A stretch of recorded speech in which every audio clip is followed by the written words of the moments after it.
You ever wonder what happens when the fastest human being to ever sit on a drag bike pushes so far past the edge of what's possible that even the people who were supposed to have answers just don't?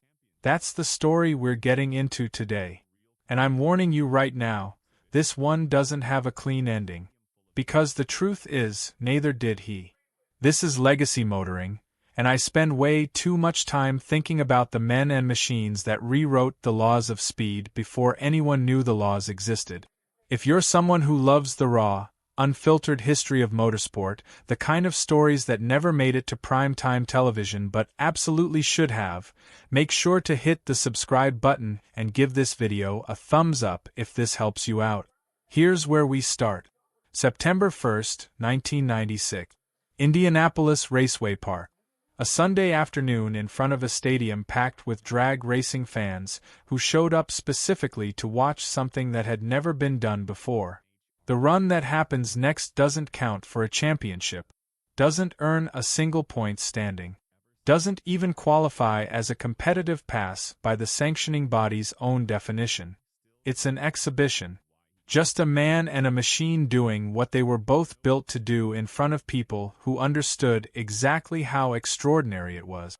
And somewhere in the last quarter mile of that run, at around 232 miles an hour, something goes wrong. Something that has never, in nearly 30 years since that afternoon, been fully explained by anyone with the authority or the evidence to explain it. The fastest man to ever ride a drag bike in America is killed in front of the crowd that came to watch him make history.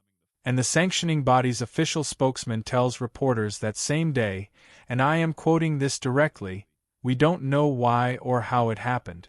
That's the whole answer. That's all they had. That's all anyone has ever officially given. The man's name was Elmer Trett. And this is the full story of who he was, what he built, why he mattered, and why the how of his death is still not all the way settled. Now, you might be thinking that sounds like a story that would have made national headlines for weeks. Here's the thing. It didn't. Not really. Not in the way it should have. And that gap between what this man accomplished and how little of the broader world actually knows his name is honestly part of why this video exists. So let's go back to the beginning and build this thing properly. Elmer Trett was born March 14, 1943, in the Corbin area of southeastern Kentucky. Some records point to Corbin specifically and some point to the small community of Kevy right next door, so we'll call him a Corbin area kid and leave it at that. He was the youngest of 9 children. His father Robert was a Baptist preacher. His grandfather before him was a Baptist preacher. His mother Ally was deeply rooted in the Holiness Church, which, by his own family's account, made for a household with a very particular kind of energy. Being the baby of 9 kids in that environment meant Elmer was essentially raised as much by his older brothers as by his parents. And what that meant in practical terms was that he was sneaking off on their motorcycles before he was old enough for anyone to have seriously considered letting him anywhere near one. He had perfect attendance in school all the way up until the point that he quit in the 8th grade. He left home at 16 and went north to Cincinnati looking for work. And that detail right there, an 8th grade education, is something you need to hold on to throughout this entire story, because what he went on to do technically and mechanically in the sport he chose is almost incomprehensible when you set it against that starting point. He landed a job at a Harley-Davidson dealership in Hamilton, Ohio. And that's where the real education began. Not in a classroom, not in an engineering program, but on the shop floor, with his hands inside engines that most people his age were only just learning existed. From that single job, he built enough knowledge and enough reputation to open his own shop, starting in a 1-car garage over in Oxford, Ohio, building motors for friends essentially on pocket change. And that little garage operation eventually grew into a proper business he called Trett Speed and Custom, back in Hamilton. Along the way he married a woman named Sandy, had 2 sons with her, and that marriage eventually ended. He later married a woman named Jacqueline, who everybody called Jackie. And it's around this point in the story that you start to understand this was never really a solo operation, no matter how much the headlines always made it sound like one man doing something impossible on his own. Jackie handmade the crew shirt. Their daughter Gina kept the logbooks race after race, season after season. Gina and Jackie together actually won a Pro Mechanics of the Year award at some point in the career. Their other daughter Kelly was around the shop and the racetrack from the time she was 1 month old. This was a family business built around one man's obsession with speed. And that distinction matters enormously when we get to what happened after he was gone. By the early 80s, Harley-Davidson was in serious financial trouble and pulled most of its racing programs. That meant Trett lost his factory support and needed a change of direction. He and the entire family packed up and moved the whole operation down to Dearest, Georgia, a small mountain town north of Atlanta, not far from Atlanta Dragway, looking for warmer weather and a fresh start. His home track became Piedmont Dragway, where the Turner family who ran the place actually gave him his own key to the front gate. Let that land for a second. Track owners handed this man keys. That's the kind of standing he had in the sport he was building with his own hand. Physically, by all accounts from people who actually knew him, he was built like something you wouldn't want to argue with. Larry McBride, who we'll come back to extensively because his relationship with Trett is central to almost everything, noted that Elmer was athletic enough to dunk a basketball. Which is not something your brain immediately pictures when you're imagining a man who spent the majority of his waking hours bent over a nitro-burning motorcycle engine in a mountain Georgia shop. He had a gruff, soft-spoken voice. He was a relentless prankster. He named his bikes and his engines like they were characters with their own personalities. One motor was called Daddy Zeus. Another bike got nicknamed Pure Pork or sometimes just Betsy. There was one called Nero. He raced his own dog against his motorhome for fun, and according to McBride, on a good day that dog could hit 40 miles an hour. When a promoter once tried to stiff him on a payout, Trett simply walked over, shut the door to the payout tower, and informed everyone in earshot that nobody was leaving until his team received what they were owed. Nobody argued with him about it. Not one person. But here's what most people don't realize about Elmer Trett, and this is the piece that actually defines his character more than any of the speed records or the pranks or the legend that grew up around him. The man spent decades actively helping the very competitors he was going to have to beat.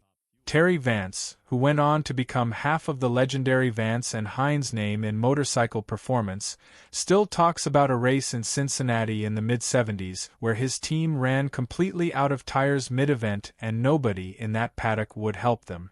Nobody except Trett, who just walked over and handed them one of his own tires.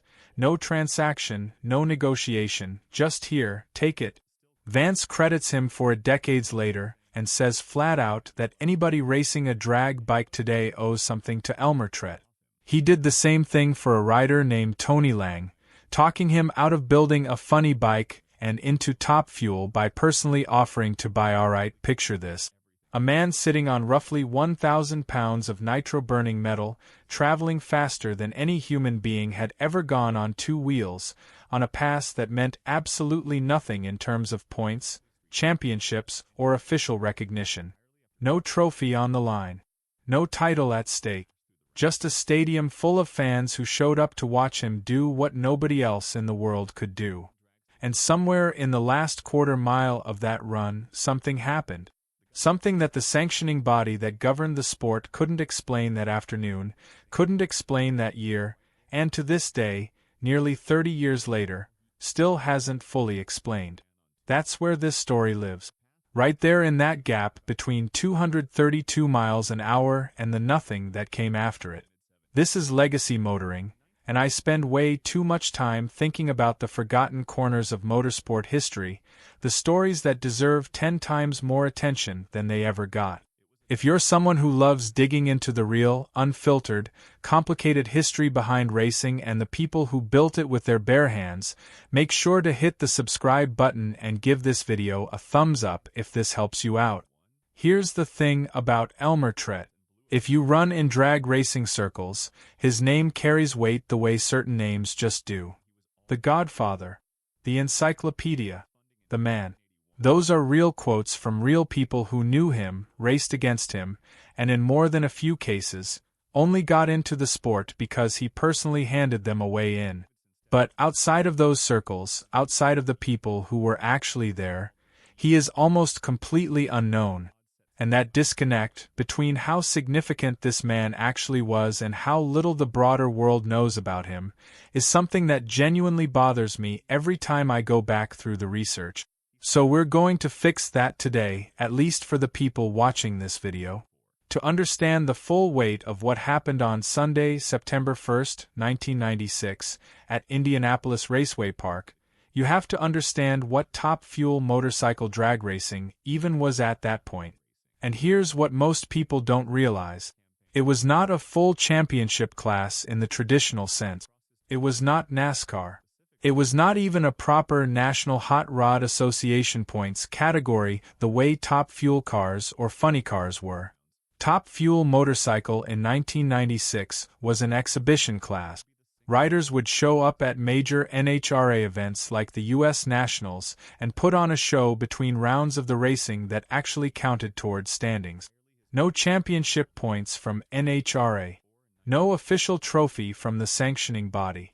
Just a handful of riders on nitro-burning machines that weighed somewhere around 1,000 pounds, putting their lives on the line to go faster than any human being on two wheels ever had. No points. No title. Just speed for its own sake. And the man who was that sport more than anyone else alive was Elmer Trett. He was born March 14, 1943, in the Corbin area of southeastern Kentucky, the youngest of 9 children. His father Robert was a Baptist preacher. His grandfather before him was a Baptist preacher. His mother Ally was deep into the Holiness Church. By his own family's account, that made for an interesting household. Being the youngest of that many kids meant that in practice he was raised almost as much by his older brothers as by his parents. And what that meant on the ground level was that he was sneaking off on those brothers' motorcycles before he was even a teenager. He had perfect attendance in school right up until he quit in the 8th grade, left home at 16, and headed to Cincinnati to find work. Look, I want you to sit with that for a second because it matters for everything that comes after it. An 8th grade education. Left home at 16. And this is the man who would spend the next 4 decades out-engineering an entire sport, building machines that defied what anyone thought was physically possible on 2 wheels. He got a job at a Harley-Davidson dealership in Hamilton, Ohio, and that's where the real education started. Not in a classroom. In a shop, with his hands, learning from people who knew engines the way some people know languages, fluently and instinctively. He eventually opened his own shop out of a 1-car garage in Oxford, Ohio, building motors for friends on basically pocket change. That grew into a proper business he called Trett Speed and Custom back in Hamilton. Along the way he married a woman named Sandy, had 2 sons, and that marriage eventually ended in divorce. He later married a woman named Jacqueline, who everyone called Jackie. And this is where something important shifts in the story, because from that point forward this was never a solo act. Jackie handmade the crew shirts by hand.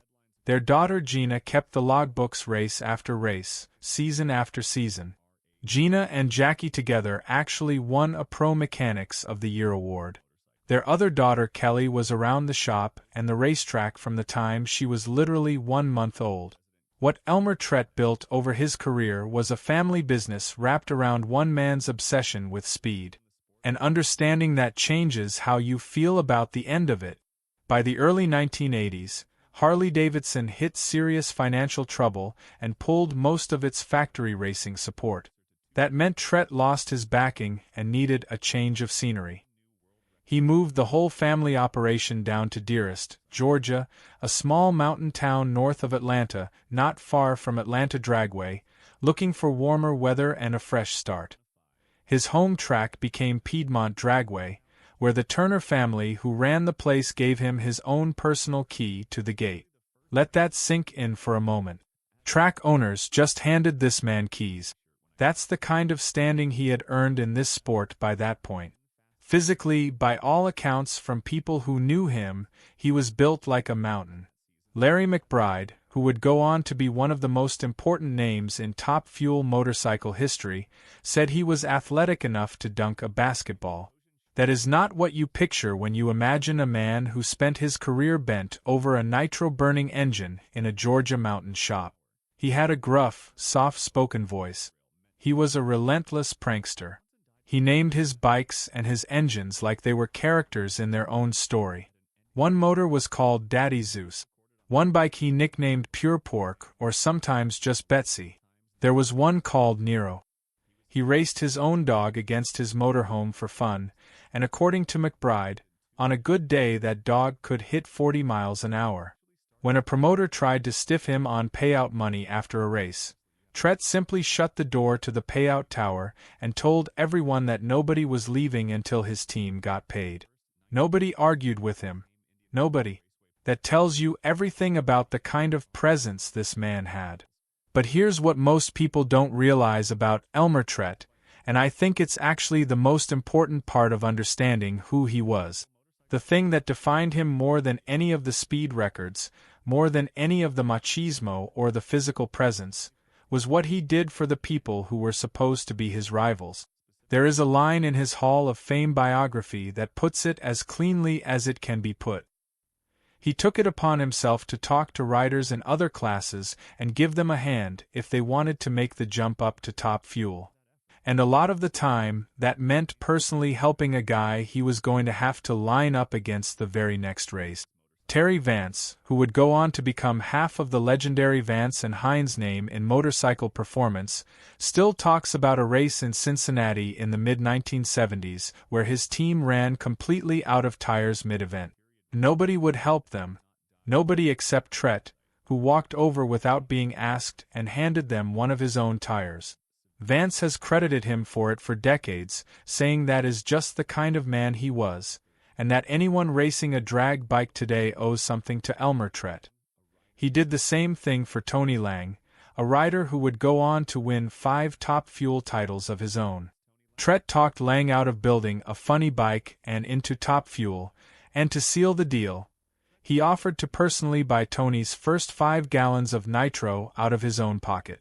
Lang later said that to him, Trett was the innovator, and that everyone else in the sport was essentially copying off him. Every single one of them. And then there was Larry McBride. Trett bankrolled McBride early in his career when McBride had no money to race on his own. McBride would eventually call Trett everything to him. His mentor. His best friend. The reason he was even in the sport in the first place. Now I need you to hold on to that, because the man who spent 2 decades arming his own competition is going to die with some of those same competitors standing right there watching it happen. And one of them is going to spend the rest of his career carrying the weight of that moment underneath his racing leathers. Now let's talk about how Trett actually became the fastest man on 2 wheels, because the path there tells you everything about how his mind worked. He got his start drag racing in the late 1960s at a place called Thornhill Dragway in Kentucky, running Harley street bike. He quit street racing entirely after crashing into a car. From that point on, his risk-taking happened inside the structure of competition, not out on public road. He moved fast through the ranks. A modified 1969 Sportster for bracket racing. A laydown dragster the following year. A double-engine gas Harley for top gas competition by the mid-1970s. And in 1976, he made the jump to Top Fuel on a twin-engine Sportster. His first real top gas machine was built with a bike builder named Sandy Kosman and nicknamed Daddy Zeus. By 1979, he had moved into Top Fuel and won his first championship on a roughly 900-pound double-engine Harley. In 1980, Harley-Davidson stepped in to sponsor a new single-engine Nitro V-twin he was developing called the V60. When they fired that engine up for the first time, reportedly around Valentine's Day of 1981, It barked like a shotgun blast and blew a 4-foot fluorescent light fixture clean off the shop ceiling. That's the kind of power he was already playing with before most people in the sport even understood what the ceiling was. Then Harley pulled its funding in 1981, and Trett had to make a decision that nobody in his family was happy about. He switched from the Harley V-twin his family had raced for years over to a Kawasaki inline-4. As he put it years later, nobody was thrilled at first. But when he started racing it and it ran smooth without eating parts and didn't need a full rebuild between rounds, everybody came around to the new bike. That switch turned out to be the single most consequential decision of his entire career, because it's the platform that made him a legend.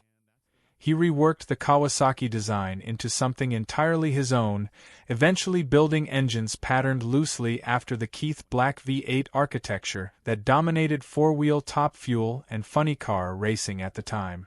Over roughly 25 years, he built or campaigned around 11 different drag bikes. Across his 20 years running top fuel specifically, he went through 8 genuinely distinct machines. Between 1984 and 1996 alone, he built 5 separate bikes, all carrying the same name, Mountain Magic. He almost never bought and raced somebody else's bike. He rarely kept one more than 4 or 5 seasons, because his whole competitive edge was constant development. He was not refining the same machine year after year the way a lot of teams operate. He was building something new each time, incorporating what he had learned, discarding what had not worked, and pushing the ceiling a little further up with every iteration. And in September of 1983, all of that development paid off in a way nobody in motorcycle drag racing had ever seen. At the NHRA U.S. Nationals in Indianapolis, Elmer Trett became the first motorcycle drag racer in history to officially break 200 miles per hour in sanctioned competition, running 201.3 miles per hour. Cycle World magazine covered the run in their December issue that year, confirming the number. Guinness recognized it as a world record. He was not done. Over the years that followed, he kept knocking down barriers that the rest of the sport had assumed were practically insurmountable. First rider ever passed 210. First passed 220. First passed 230. Each one of those numbers represented a threshold that required not just courage, which he had in obvious abundance, but a level of engineering intuition that he had developed almost entirely outside of any formal education system. Here's where it gets really interesting, because there's one physical detail about Trett that most people who tell his story leave out entirely, and it's a detail that is going to matter a great deal before this video is over. Years earlier, Trett had crashed his bike Daddy Zeus at Thornhill and crushed his right wrist badly enough that it required surgery.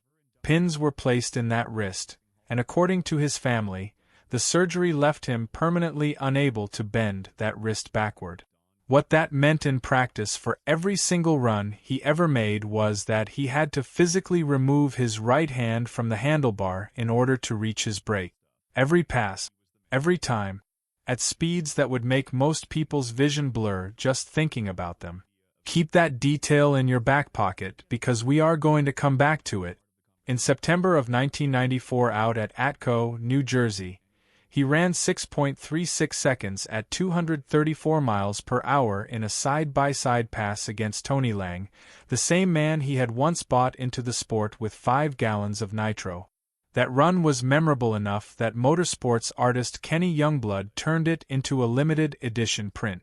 By 1996, Trett had rolled out a brand new yellow Mountain Magic, replacing the purple bike he had run in previous seasons. And early that season, his best pass was a 6.23 elapsed time. Good numbers. Very good numbers. But he was just getting started. Then, in the middle of August at the AMA ProStar Pingle Thunder Nationals, back at Indianapolis Raceway Park, he did something that put him on the absolute edge of history. He qualified number 1 with a 6.21 at 235 miles per hour. He ran a 6.12 in the first round. And then in the semi-final against Tony Lang, that same rival, that same man he had personally mentored into the sport. He ran the number that made headlines across every corner of the drag racing world. 6 seconds and 69 thousandths. 6.069 seconds. At a top speed that NHRA's own official release clocked at 235.10 miles per hour, though some race coverage from that weekend puts the speed on that specific run closer to 234. Either way, it was a brand new world record for elapsed time and top speed in top fuel motorcycle. Now, here's what most people don't realize about what that number actually meant. Nobody in the history of motorcycle drag racing had ever run a 5-second pass. Not once. Not ever. A 6.069 meant that Elmer Trett, at 53 years old, was closer to that barrier than any human being who had ever lived. ProStar's own president Keith Kaiser said publicly afterward that Trett had made several record runs down in the low sixes and that most people inside the sport genuinely believed he would break into the fives before the year was even over. Larry McBride, the man who would eventually become the first rider to officially run a 5-second pass in 1999, said flat out that Trett had 5-second power in 1996. McBride went further than that. He said Trett was actually the first man into the fives at all, because as McBride put it with his characteristic directness, he was ahead of me on my own t-shirt when I crossed the finish line. At the time of his death, Elmer Trett held the 10 fastest speeds ever recorded on a top fuel motorcycle. He held 3 of the fastest elapsed times in the class's history. He was 53 years old. He was faster than he had ever been in his entire life. And in 2 weeks he would be dead. The weekend that killed him actually started with somebody else's death first. And to tell this story honestly, you have to know that part happened too, even though it belongs to a different story for a different day. On Saturday, August 31, 1996, at that same Indianapolis Raceway Park, during qualifying for the NHRA Nationals, a top fuel car driver named Blaine Johnson, who was leading the points championship that season, had just set a track record with a run of 4.612 seconds. Then his engine exploded right past the finish line. Debris from that explosion shredded his rear tires. The shredding rubber sheared off his rear wing. The car lost its aerodynamic grip at close to 300 miles per hour and slammed into an opening in the guardrail that was designed to allow safety vehicles access to the track. Blaine Johnson died from his injuries that same day. He was the first top fuel car driver to be killed at an NHRA national event since Pete Robinson back in 1971. So by Sunday morning, the emotional weight sitting over that track was about as heavy as anything gets in motorsport. One of the sport's best drivers had died there less than 24 hours before. And now the exhibition show was about to begin. Here's the thing that matters about why Trett was even there that day in an exhibition context.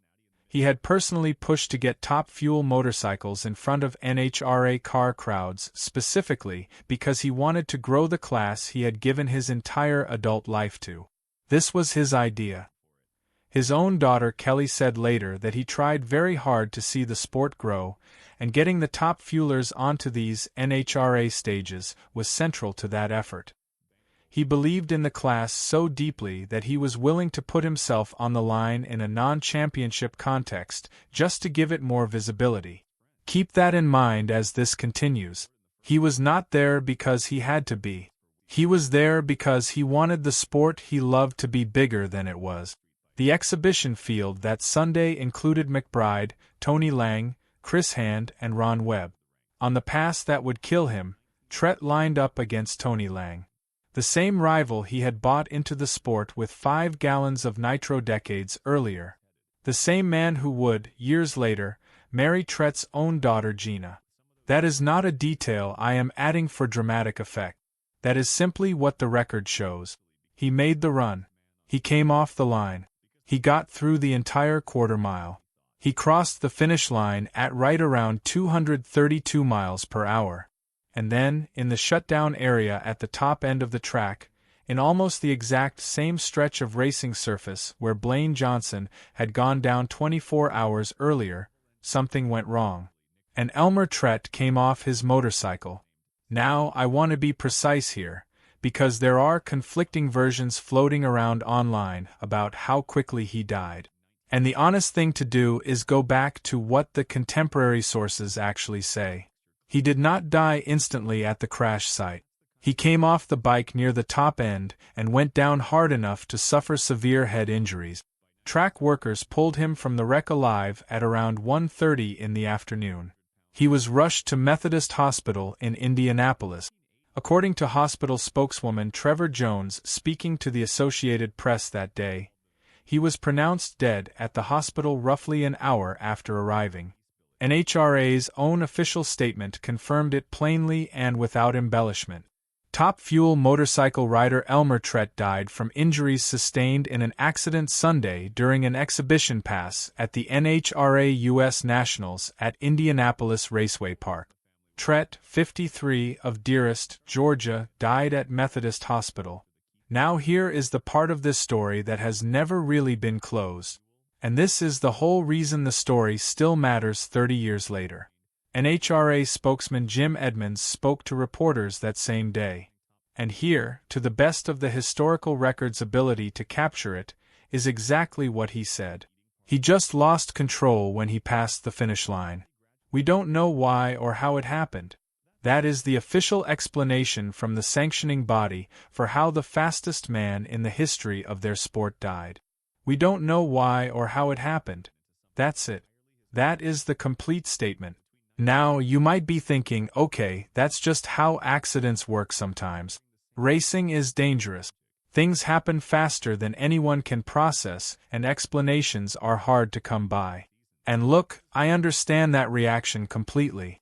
But here's where it gets really interesting, and honestly a little unsettling from a historical record standpoint. I went looking for more. I went looking specifically for a coroner's report that would establish a mechanical or physiological cause. I went looking for a formal NHRA investigation document, the kind of internal review that a sanctioning body typically conducts after a fatality involving one of the most prominent competitors in any class they oversee. And as best as my research could establish, neither one has ever been made publicly available. There is no indication from any source I could locate that either was completed in a way that answered the core question of what mechanically or physically triggered the loss of control. That is not me being cagey about a technical detail I'm choosing to hold back. That is the actual state of the historical record nearly 3 decades after the fact. What we do have is one interpretation, from someone who has actually seen the crash footage. According to Larry McBride, who has viewed the tape of that final run, the video appears to show the bike hitting a bump in the track at approximately the same moment that wind forced Trett's hand off the handlebar. And now remember that detail I asked you to keep in your back pocket earlier. The one about his right wrist. The wrist that had been surgically pinned years earlier after the crash at Thornhill. The wrist that could not bend backward due to that surgery. The wrist that required him, on every single run he ever made, to physically remove his right hand from the handlebar in order to reach his brake. Every pass, every time, at speeds most people cannot even conceptualize. If a combination of a track irregularity and wind forced that hand off the bar at the wrong fraction of a second at 232 miles per hour, with a right wrist that was physically incapable of responding in the way that situation would demand, the window for recovery would have been essentially non-existent. McBride himself is careful about how far he takes this interpretation, and I respect that carefulness. He acknowledges that everything about the run looked right up until it did not, and by his own admission, he does not know exactly what happened. He just knows what the footage appeared to show him. When McBride crashed in a similar fashion himself decades later, he connected the two moments directly. He said that is what killed Elmer. And then he added something that I think is about as honest as a person can be about the nature of what these riders choose to do. He said, "We all got a number and we just don't know when it is. I want to be straight with you about what all of this adds up to and does not add up to. There is no confirmed mechanical failure on the record. No documented blown tire. No broken component identified in any post-incident inspection that has ever been made public. The most credible theory available to us comes from a rider who watched footage that has reportedly never been released publicly, footage that by most accounts was shown once on the track's big screen that afternoon and then never seen publicly again. I cannot independently verify that footage claim beyond the fact that it traces back primarily to fan accounts rather than any primary source documentation. So take it as reported rather than as proven. The gap between those two things is exactly where this story lives and refuses to leave. Funeral services for Elmer Trett were held the following Saturday, September 7, 1996, at 2 o'clock in the afternoon at Whitfield Funeral Home in Baldwin, Georgia. Reverend Brent Houston and Reverend Clyde Garrison officiated. He was buried at Fairfield Baptist Church Cemetery in Fairview, Georgia, out in Habersham County. The family established a memorial fund back home in Dearest. ProStar President Keith Kaiser, the man who had watched Trett set that world record just a few weeks earlier, drove 7 hours straight to Indianapolis when he heard the news. With the family's blessing, he took the yellow bodywork off Trett's bike and had it cut into pieces. One framed piece went to each of the sport's major sponsors. One went to every single Top Fuel rider who had competed against Trett that year. As Kaiser explained it at the time, Elmer stood for Top Fuel motorcycle racing. And after running so fast just a few weeks before, he was the king of the top fuelers again. The family kept going. Because that is what you do. Gina eventually married Tony Lang, the same man who had been in the other lane on that final run, the same man her father had personally bought into the sport decades earlier. Together they co-owned a company called MTC Engineering. An event grew out of that partnership called the MTC Elmer Trett Nationals. By the family's account, its first running featured Jackie towing Elmer's old motorcycle down the track with Tony Lang riding along on top of it. Kelly has remained active in keeping his memory present within the sport. And Larry McBride, the man Trett once bankrolled when he had nothing, wears an Elmer Trett t-shirt underneath his racing leathers on every single run he makes. Every one. That is not a footnote. That is a man carrying something with him on purpose. Every single time he does the thing that the man on that shirt taught him to do. The honors kept arriving long after he was gone. In the year 2000, NHRA published its list of the 50 greatest drivers in the sanctioning body's entire history. Elmer Trett came in at number 50. He is the only motorcycle racer ever to appear on that list, which is dominated from top to bottom by four-wheel competitors. Think about what it takes to be the only representative of an entire discipline on a list like that. That same year, he was inducted into the AMA Motorcycle Hall of Fame. In 2002, he became the first motorcycle racer ever inducted into the International Drag Racing Hall of Fame, housed at the Don Garlits Museum in Ocala, Florida. People inside the sport call him the Don Garlits of motorcycle drag racing. Or simply the godfather of it. Byron Hines of Vance and Hines summed him up by saying he never quit working on his stuff, and that he was the man. George Bryce, who ran his own engine shop, called Trett an encyclopedia of engine theory, and said that whenever he had a technical question that genuinely challenged him, Elmer Trett had to be part of that conversation. Chris Hand, a fellow Top Fuel rider who was there at Indianapolis that day, put it about as well as it has ever been put. He said they say it's better to live a single day as a lion than a lifetime as a lamb. And Elmer Trett spent 53 years as a lion. Even the bike he died on has its own strange and complicated afterlife. What survived of the final Yellow Mountain magic was eventually patched back together for display purposes, with the chassis likely distorted from the impact and some internal components removed entirely. It was rebodied in the earlier purple paint scheme, rather than the yellow it wore on that final run. It went on display at Racer Rock restaurants, first in Orlando and then in Las Vegas, before a collector named John Parham, who founded the J&P Cycles Parts Company and owned the National Motorcycle Museum in Iowa, bought it around 2001 for $50,000. He reportedly made a personal promise at the time that he would never sell it.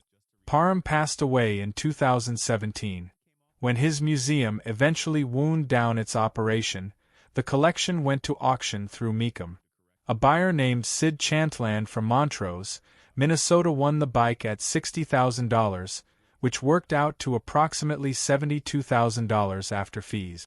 Gina and Tony Lang were actually present at that auction, hoping to bring the bike back into the family. The bidding simply outpaced what they could reach. Chantland has said publicly that he intends to honor the family's wishes and never run the motorcycle again.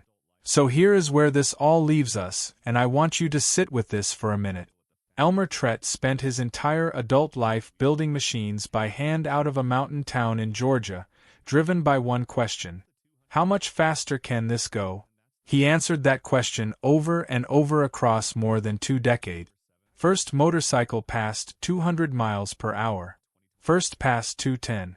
First passed 220. First passed 230. Closer than any human being who had ever lived to running a 5-second pass on 2 wheels. And he did it all while simultaneously lifting up the people who were supposed to be his competition, buying rivals into the sport, handing over tires to teams that had run out, bankrolling young riders who had nothing. He built an entire generation of top-fuel motorcycle racing almost single-handedly, and he did it with an 8th-grade education and hands that already carried the evidence of what this sport could take from you. By his own family's account, he used to say something that, looking back, sounds almost like a man who understood exactly how this kind of story ends. The first one to run 250, he would say, will also be a fuel we lose off the end of the track. He did not make it to 250.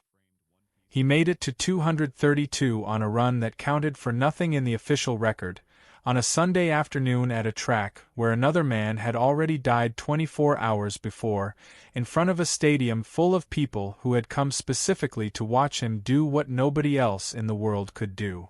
And when the sport that owed him more than it has ever properly acknowledged was asked to explain how the fastest man it ever produced actually died on that track, the honest answer available to anyone willing to go looking nearly 30 years later is still the same answer that NHRA spokesman Jim Edmonds gave a reporter that Sunday afternoon in 1996. We don't know why or how it happened. That gap, between 232 miles per hour and the nothing that followed it, is where Elmer Trett's story ends. And for my money, it is also where his story is most worth telling, because that gap is exactly the size of the question the sport he built never fully answered about the man who built it. If this story hit you the way it hit me when I first went deep on it, do me a favor and share it with someone who loves motorsport history. These are the stories that deserve to travel further than they do. I'll see you in the next one.